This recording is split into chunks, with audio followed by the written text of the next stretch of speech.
Hello, blessed afternoon, everyone. Happy lunchtime, and it's the thriving time of the year. And Decaf Coffee Republic brings you Brewing Live Season 7. Let's connect with the digital pulse today. Brewing Live is the community service of Decaf Coffee Republic, and we are now on our seventh month of serving in the digital space. So, mantakin nyo yun, 7 months na po kami that we are doing this with you every lunchtime. And thank you so much for joining us every lunchtime and enjoying your lunchtime with us. Our heart as an organization is to fill your digital cup with great stuff that matters and ignite your space with opportunities for impact, income, and influence so that you can experience transformation in different areas of your life through the platform of life coaching. And for this season, we are feeling the digital pulse and feeling the void with what can truly help you thrive in this new decade. The Cup Coffee Republic is a coaching hub and the home of certified life coaches where inspiration begins and transformation happens through the platform of life coaching. And our physical space is located inside Pioneer Center compound along Pioneer Road, corner Brixtons, and United Streets, Capitolio, Pasig City. Our hub is open from 9 a.m. to 9 p.m. daily for dine-in, pick-up, and delivery of your premium drinks and nutritious food.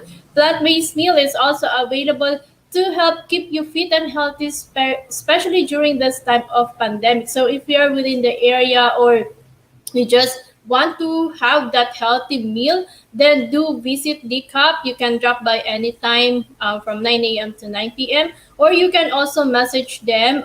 They do delivery or pickup service. So you can still enjoy it at the safety of your home. So for your coaching needs, we also offer coaching services on demand 24/7. You just need to connect with Coach Rizel at 0917-586-1661 any time of the day and any day of the week. You may also visit our coaching hub for complimentary coaching session even without prior appointment, and you can also connect with us if you want to have that discovery session. If you are in a phase in your life that you're trying to find out that something, you're trying to fill a void, or you just want to talk to someone who can give you that clarity, you can message us or any of the coaches that is joining us today, and you can message them and set an appointment for the complimentary coaching session. So thank you for joining me today. Please do tag your friend in the comment below and share this link in your FB timeline, FB group, or an FB page so that we can reach more people and help transform many lives. And if you are new to this page, please like and follow so that you can get notified for our future live streaming. And of course, the Cup Brewing Live is in partnership with Coach A Coaching Club and the Premier Club for Coaches and Entrepreneurs. Our mission as a club member is to create massive impact by turning our talents into income and influencing the people in our chosen domain and territory through the platform of life coaching.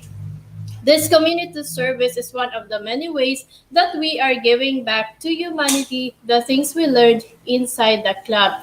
Please do connect with Coach Rizel through 0917-586-1661 to know more about how you can be part of the Coach A Coaching Club and benefit from this learning opportunity with Master Coach A. I'm from batch one. We're done with batch two, and batch three is ongoing. So we will soon announce the opening of batch four. So if you're interested to journey to become also a certified life coach like us, then do connect with Coach Rizel so that you will know more of the details. For today's episode, I will share with you keeping your digital sanity. And of course, as I invite you to intentionally, I'm inviting you as we begin to intentionally learn from this episode and and earn wisdom, strategies, and techniques as you give generously to the advancement of life coaching and support fellow certified life coaches in the practice of the profession. For your love gift, you may click the PayPal link in the caption of this FB Live, or you may also give through bank transfers, GCash, or PayMaya. You can connect with me or with Coach Rizel at 0917-586-1661 for the information, or it's now up. You can also click send stars to bless us. So that's one way also of sharing your blessings with us as you enjoy and learn with us today. Remember, giving is earning the opportunity to be blessed and to be a channel of God's blessing. So I am inviting you to say yes to the privilege of giving honor to whom honor is due. And remember, giving is a lifestyle that makes you stand out all the time. Thank you so much for your generous heart. Connect with Coach Rizal through 0917-586-1661 if you wish to give your blessings in a special way. Yes, I also learned the value of giving when I started journeying as a life coach. When I became a life coach. 'Di ba dati, for those of you who are familiar when you're going to church, kung ano lang yung barya, 'di ba? But come to think of it, it's also written in the Bible that you have to give what is due to Him. So, dito ko nakita yung value ng giving. And it does return to you. God blesses you in ways that you really do not know. So, take that heart to give back, to and bless someone who might be needing that help that you need, or bless someone if you learn something today. So, for those of you joining me, if you're not familiar with me, or if this is your first time that you're seeing me, let me introduce myself. I am Coach Tindy Joya. I am a certified life coach and mental health coach from Life Coach Philippines. I am a mom of two, and I am also a master builder apprentice of Master Coach A. And together, let's help build a tribe to get to your unstoppable dream. I am also a mom of two teenagers, and I am a mental health advocate. Started when our daughter was in 2018, early 2018, she was diagnosed with clinical depression. That was the first time I came face to face with those mental health conditions that is affecting mostly the people now, especially during the time of pandemic. So becoming an advocate had opened my eyes to the reality that it exists, and it helped me also discover what I can do to help others with the same story. I was previously an HR practitioner for more than a decade in one of the largest BPO in the country until I decided to go full time for life coaching. That was in 2019. This profession really is a miracle profession that it will make you discover the things that you have within you, that not just makes you grow but also allows you to make an impact to someone's life. And as a tribe builder, my mission is to help 1 million women find 1 million women who, especially the moms and the wives out there, to stand up for their value. You are not just a mom, you are more than a wife.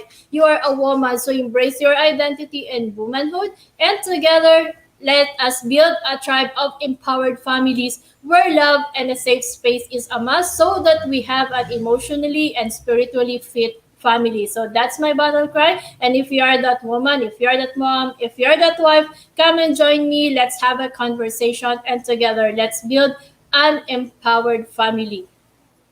So that's me. I hope we can catch up one of these days. But before that, let me acknowledge the coaches, our viewers for today. Mga ka-brewers, hello, welcome to the Brewing Live, and hello, of course, to Coach Trisha all the way from Bicol. Thank you for the support. Master Coach Jasmine, Coach Candy, Coach Rizel. Thank you so much, everyone, for gracing the digital space this lunchtime and joining me.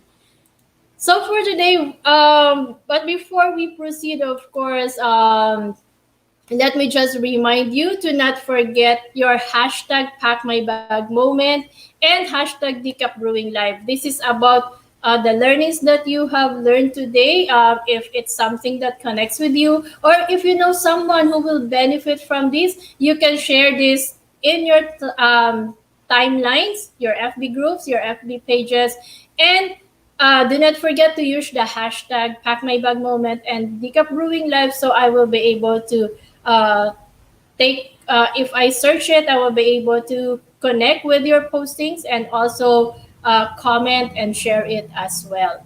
So, parang ano lang eh, parang nag-a-attend ka ng mga seminars, workshops dati, and before the pandemic, and di ba, when there's something that the speaker said and it really deeply connected with you, and you feel na, parang panalo na ako sa pag-attend, then that's what we call your hashtag pack my bag moment.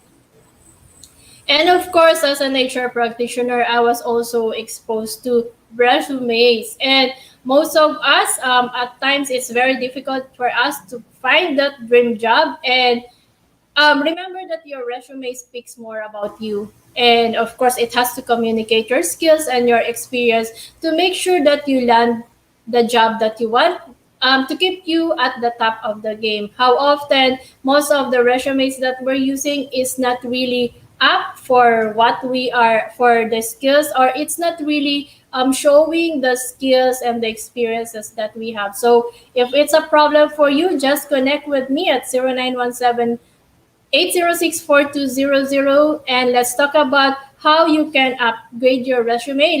There is a done for you resume program that can help you, and aside from that, you also get tips on how you can ace your interviews, and you also get a complimentary coaching session so that we can assist you in your job search.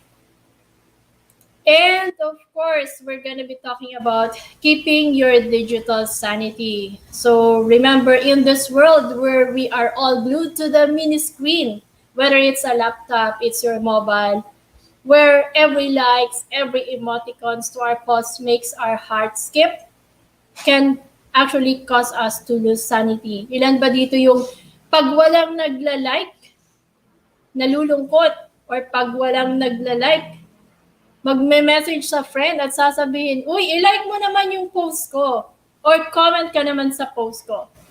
May kilala akong ganun eh. So, ilan ba sa atin yung talagang we are so affected when someone is not liking or commenting our pages or on the things that we share. Hello, Miss Lady Jen. Thank you so much for joining. And yes, hello, my AP, Coach Mal. Thank you so much for joining.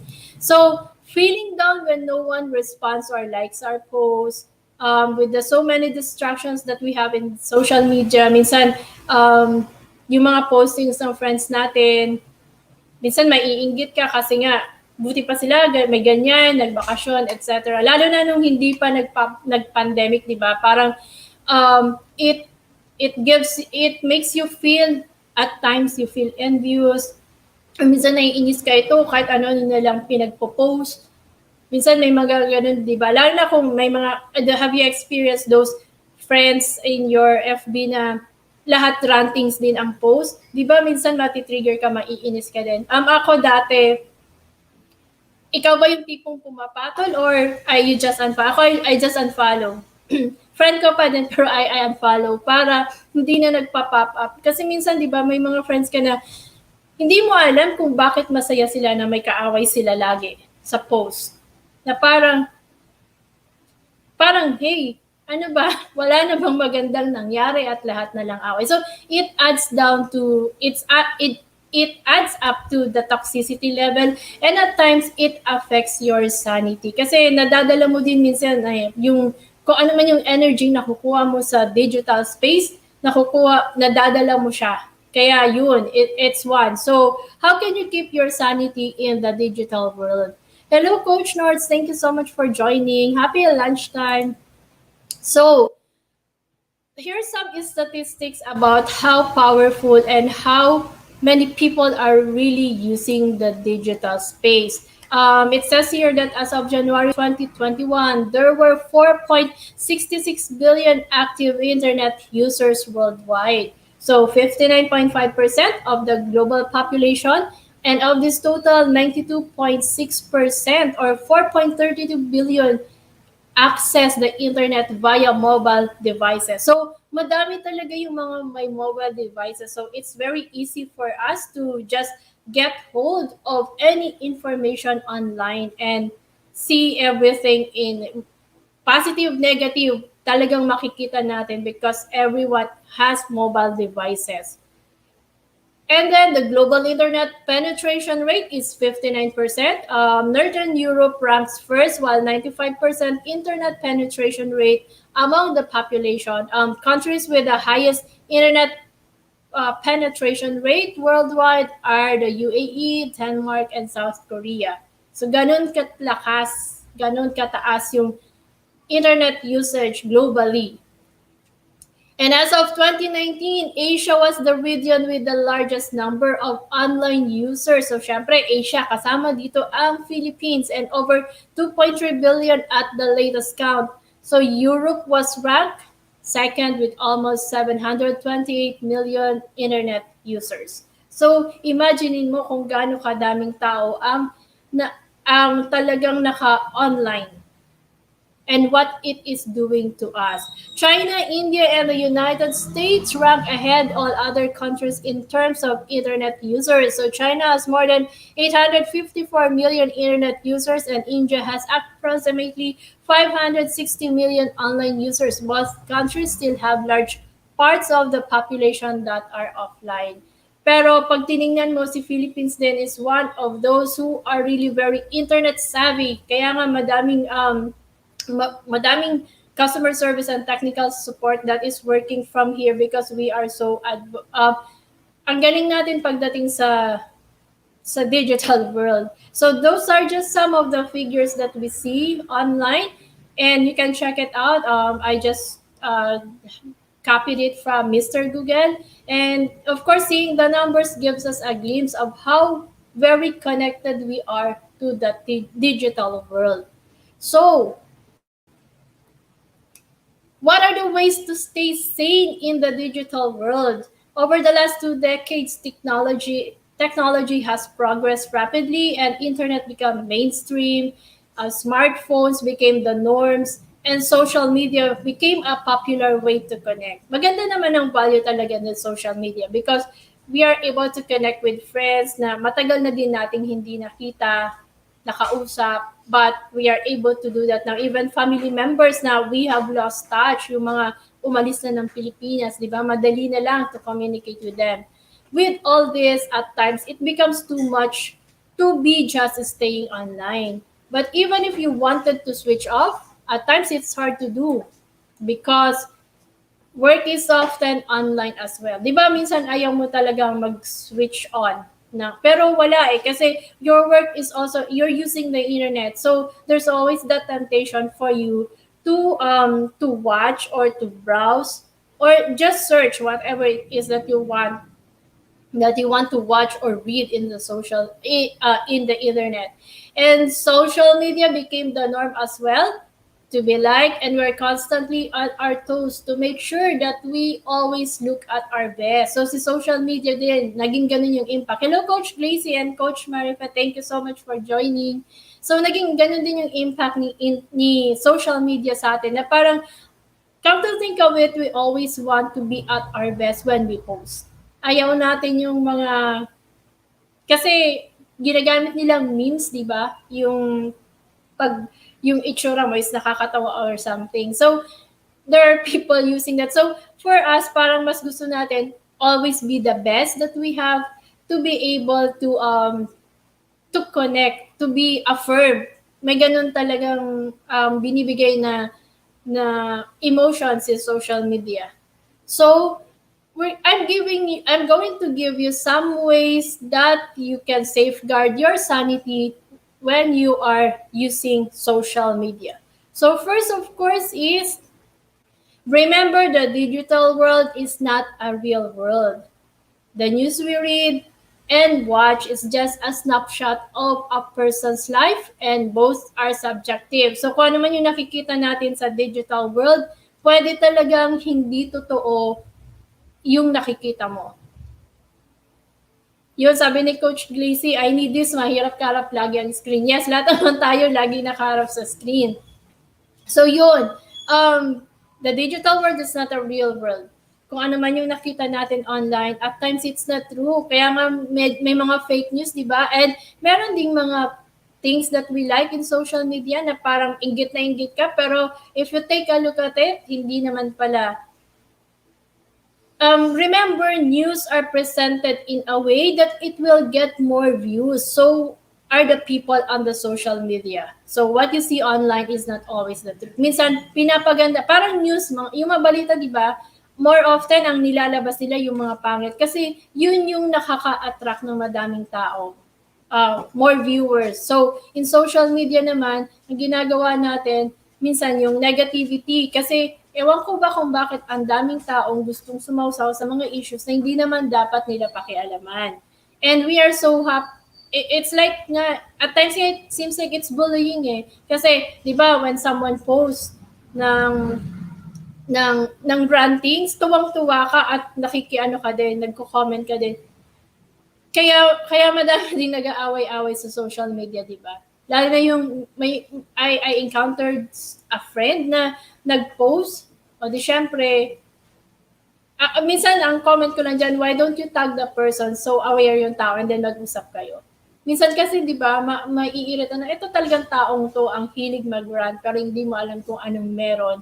And nagagalit ka din pag ikaw naman yung pinapatama. Minsan tinatamaan ka pero hindi naman ikaw yun. So ano ba talaga? So paano mo, how will you guard your sanity when it comes to that? So just remember that the digital world is not a real world. So ano man yung i-post nila, pwedeng tumama sa'yo kasi may nangyari or nag-guilty ka kasi may instance, but maybe it's not you as well. Kasi depending kung how are your relationships formed out of the digital world. So it's one of the things that you have to take a look into. Of course, there's also the remember also to start and end your day offline. So how many times or how many minutes do you give yourself before starting online? How many minutes do you give yourself a time off after logging off? Minsan, di ba, from the time you wake up, cellphone na kaagad yung hawak mo. And after that, dire-diretso ka na. And pag nag-log off ka, ganun pa din. Nakaglue ka pa rin sa small screen. Lumipat ka lang from your laptop or your desktop to your mobile phone. So, before you start, it would be best to really connect with yourself. Ako, in my case, I do, pagising ko, mga ilang minutes muna akong magbe-breathe in, breathe out, and pray muna. Then I would get the phone because there is a prayer in my phone and there is an app, a Bible app that I'm using. But after that, bibitawan ko muna siya and I will do some house chores or I will do some exercise. Mag-aayos muna ako. Saka ako uupo, tapos magbibigay lang ako ng time for me to be able to do works in my laptop. And then, until evening na yan. And pag walang klase, I make it sure na wala na talaga. Pero minsan nga mahirap eh. Guilty din ako dito na after log off, babalik ulit ako sa cellphone. Tapos, parang instead na ipahinga ko, magbabrowse lang ako. So, it's also one of the things that I'm working on na parang 3 days ko, na I started a habit of really, after I log off from my laptop, tapos pag-akyat ko ng room, pasok ko ng room, magpe-pray lang ako kasi may prayer ako doon sa cellphone, tapos ibababa ko na siya. Hindi na, parang dapat no need for me to watch anything kasi rest na dapat siya. So, give yourself some time before you start and before you end.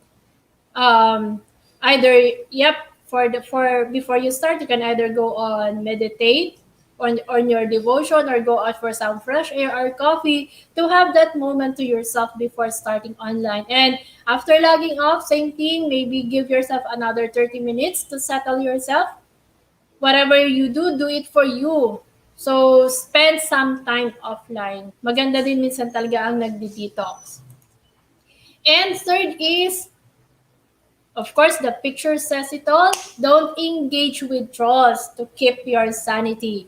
So what are trolls? They are those people behind the screens who loves to give negative comments or hurtful comments to discredit you or someone.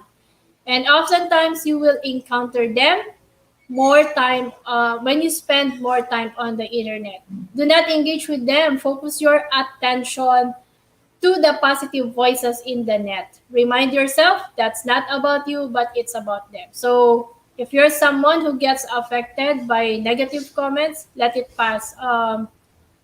Choose wisdom. Sabi nga, gamitan din natin ng talino at times. Minsan kasi madami din kasi yung mapagpatol online eh. Yung parang pag may nakitang negative, what they do is comment on it to fuel it. Parang tuwang-tuwa sila na nakikita nila na as a person is being attacked. And I don't know what's giving them the joy, but do not add up to it. So don't engage with them. It will not really help you. And at times, mabigat yan sa pakiramdam if you keep on doing it. Hindi ka magiging masaya. Di ba merong mga nagpo-post na minsan kasi when you spend time online, ang dami mong makikita na mga hindi mo kilalang tao. Parang na-share lang ng friend mo, tapos babasahin mo na. Especially nung nauso yung mga, di ba madami nagpo-post dati ng kabet-kabet and minsan ano niya sa social media na, oh, ito yung kabit ng asawa ko and all. And tapos, ang dami nang nagko-comments and all. So, ang dami nang or kahit nga yung kung ano man yung nangyayari in politics or ang daming magko-comment na parang alam nagiging ano nga tayo, 'di ba? The last case was the one who was murdered or the one who was raped na flight attendant. 'Di ba ang daming lumabas na magagaling na investigators kahit wala naman talaga silang connection doon. Naging investigador, naging lawyer, ang daming ganun. So, do not engage with those people kasi we each have our own opinion and we don't really know the facts about the cases or the things that is being posted online. Dumadagdag ka lang sa toxicity level. So that's one of the things as well that you can keep your sanity by not engaging with them. And of course, have a digital detox. This is one of the best things that you can do. Have control of your life so you can also control how much you want to stay online. Switch off when you want to. So when? Choose a day or even just a half day that you will really be off from social media, no internet browsing or email, and remind yourself it is for your mental health. You need to allow your mind to rest and to keep it healthy and happy. So, ito dati ginagawa ko din to at times talaga may days na hindi ako laging pero ang ginagawa kasi namin is more on we are online kasi nandun yung mga clients and of course may kausap ka, naka-connect ka sa internet and you do some research and all, you read your classes. So after that, kailangan talagang mag-detox ng kahit 1 hour na hindi hawak yung phone or nakatin. Minsan kasi ang ginagawa natin, pagod na ako sa ginagawa ko, so let me take a rest. Pero pag rest mo, hawak mo yung phone, nagbabrowse ka. So wala din, hindi ka din talaga nag-rest. Hindi mo na-refresh yung sarili mo. So, take some time off, kahit 30 minutes lang each day, na pag sinabi mong, teka lang, I need to keep a rest. So, take a rest without holding your gadgets or your small screens and do something else to detox. So, that's one. And of course, avoid going online when you are feeling low. When you feel stressed or sad or feeling low, prevent yourself from going online. You are more likely to feel stuck, beat yourself, or compare yourself to what you see online. This is also something that is not very that we often do when you feel sad or something. You go online, tas dun ka magra-rant, tapos gusto mo may sympathizers ka and all, and it's not gonna help because whatever situation you're in, there's always a solution to that situation. All you have to do is to engage with someone. Posting it online will not do you any good. Lalo na pag may nagbigay pa ng negative comment, ang mangyayari, you will beat yourself. Or at times naman, you keep on browsing tapos makikita mo yung kung malungkot ka, tapos makikita mong your friend is happy, may bago siyang ganito and all, that would also that would also affect your sanity. Parang you will come to a point na you will beat yourself. So parang bakit siya, ang swerte niya, gano'n. So magko-compare ka na. So that's also one of the things that you have to avoid. So when you're feeling low, do not go online to protect yourself as well. Take time to engage with someone, communicate. That's the best. Do not isolate yourself and do scrolling on your social media because that's not gonna help you out. And of course, another thing is eliminate boredom scrolling. So what's boredom scrolling? So for example, you finish work, you've eaten your dinner or your lunch, you feel too tired to read and you don't want to watch anything. What you do is you grab your phone and go on social media and scroll. So boredom scrolling is a scrolling without direction, without a purpose, without a cause. So you scroll for the sake of scrolling. So stop. This is not doing any good for you, for anybody. Instead, sit still in silence, listen to a song, put a podcast on, do something that inspires or educates you, or something that helps you to connect to yourself. Guilty din ako dito eh. Madalas pag wala kang magawa, mag-scroll ka lang. Walang sense, walang purpose. So at times, pang sayang oras lang. So when you are able to be aware of that particular habit that you have, then you will be able to use your time more in a more purposeful way. So eliminate boredom scrolling. And finally, your likes or followers are not a reflection of your worth. So someone who has more likes or follower than you is not better than you. We are all human and we are all equal. Despite the hierarchical nature of our societies, we are still equal. We are all enough exactly the way we are, irrespective of how our social media feeds look. And at the end of the day, we are all the same and we are all one, both online and offline. So do not be affected. Gusto mo ba madaming likes? Saan nanggagaling yung urge na dapat madaming mag-like sa post mo? And how do you feel pag hindi madaming likes? So that's one that also causes our mental sanity. So take no offense. Not everyone will like what you post, not everyone will share it, but it's okay. Ang importante doon, lagi yan sinasabi ni Master Coach Ray, if there's one person who connected to your post and that person changed, mas magandang bonus na yon, mas magandang payback yon sa post mo instead of all people liking it. Kasi minsan they just like because nag-click lang. Mga trigger, ano nga ba, may term dun eh, trigger happy sa like, sa emoticons. Pero wala naman talaga. Dinaanan niya lang at nag-like lang siya. So hindi siya intentional. Walang naging effect sa kanya. So mas gusto mo ba yung madaming nagla-likes pero wala nangyari sa buhay nila, or mas gusto mong kahit isa o dalawa ang nag-like pero yung dalawang taong yon, kahit isa lang, isang taong yon will be able to change because your posts have made an impact on that person. So that's how you keep your mental sanity. You can practice the 7 or you can just choose one and strengthen the habit on keeping your mental sanity in the digital space. So thank you so much for joining me. You can connect with me at 0917-806-4200, or you can also like my Facebook page, Life Coach Teen. And of course, I am inviting you to join me in my coaching community or a Woman's Epiphany coaching community. So if you're a mom or a wife out there, let's embrace back our identity. Let's embrace back our womanhood and join me in creating an empowering family. So visit my page. You can It's connected to my life coach teen page. So just I would be happy to welcome you there. We have a lot in store for you in my community.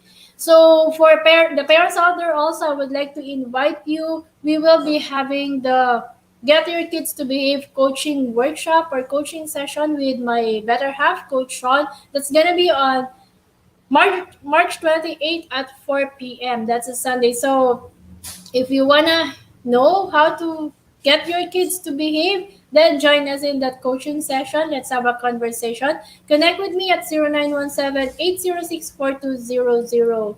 And of course, I would like to invite you to our Mentally Fit bootcamp.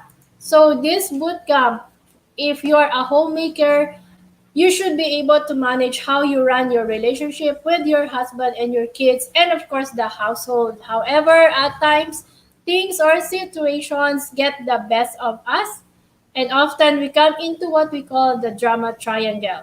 And we either act as a victim, a persecutor, or rescuer. So these are the roles that we usually play when we are caught up in a certain situation. So joining us in this bootcamp will help you understand what is that drama triangle and what is the common role that you are using, and how can you help others if they are also into that same scenario. So knowing how to manage your emotion can help you create a mentally fit environment for your family. So I am inviting you to join us, learn about the drama triangle model, by understanding toxic nature of these roles, and it focuses more on the problems, what they don't want and what they don't like. So forget the drama and empower yourself.